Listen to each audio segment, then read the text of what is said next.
Hare Krishna. Question: does thought become matter? Can thought help us, can enable us to attain anything material or even Krishna? Answer: thought doesn't necessarily become matter because thought itself is often material. Now, thoughts, presently as we think about them, they are functions of the mind. They come from the soul, but presently our consciousness, our existence is three-dimensional. There is the body, there is the mind, and there is the soul. And the soul is spiritual, the body is material, the mind is also material. The body is made of gross matter, the mind is made of subtle matter. And in this chain of spirit, subtle matter and gross matter, the soul's consciousness comes through the mind and goes to the body and beyond the body outside. So our, just as our speaking faculty right now is the speech also comes from the soul, but it is rooted through the mind. Our hearing faculty is the ear.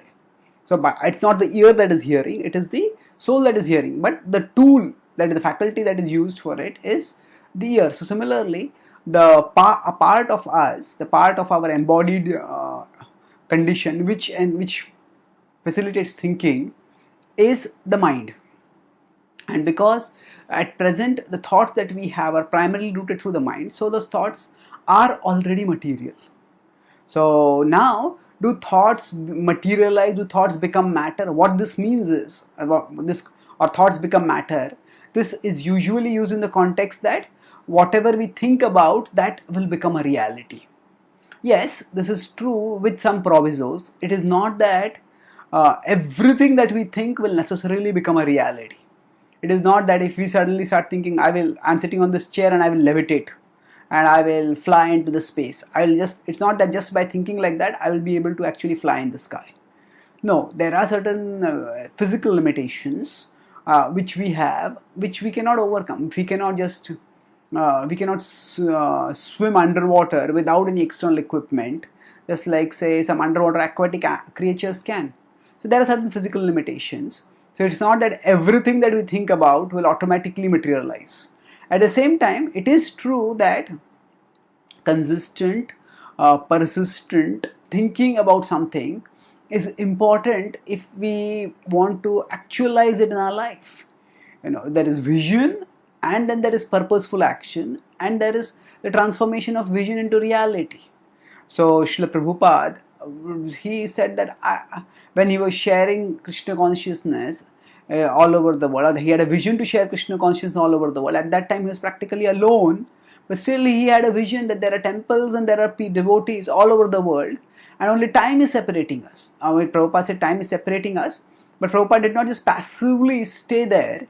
He actually moved onwards, and he worked purposefully, tirelessly, intelligently, creatively to try to share Krishna consciousness, and eventually thousands, millions of devotees manifested all over the world, and over 100 temples manifested in different parts of the world. So thus, thought is vital for actualizing things, but it's not that all thoughts will automatically transform into reality. And those who say that thoughts alone create reality or thoughts become matter, what they often overlook is that thoughts are not supreme. The one extreme is, say, B.F. Skinner's behaviorism, that thoughts don't matter, everything that happens is simply a result of the laws of physical nature. The other extreme is to make, so the first extreme makes thoughts as utterly unimportant, the other extreme is to make thoughts as all important. So there are books like The Secret which say that thought itself, if we think about something, we will achieve that thing. So this makes basically thought into God. But thought is not God.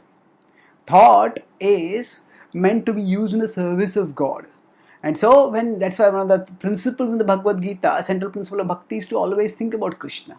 Because when you think about loving Krishna, think about serving Krishna, think about glorifying Krishna, then by that thinking, gradually the thought reality will become our lived reality. Our consciousness will become elevated to the spiritual level, and we will experience Krishna as our life's highest reality. And thus, thinking is vital for achieving anything in life, but thinking alone doesn't achieve things. Thinking followed by action, and thinking followed by purposeful action accompanied by God's grace, that will lead to the actualization of things. But thinking is vital, and that's why we need to provide, we need to give adequate time, invest adequate time in cultivating the right kind of thoughts. And when we become devoted to Krishna and we focus on loving and serving Krishna, we focus on his merciful loving nature, then positive spiritual thoughts become our natural mental disposition, and that is the most empowering disposition that we can ever have. Thank you. Hare Krishna.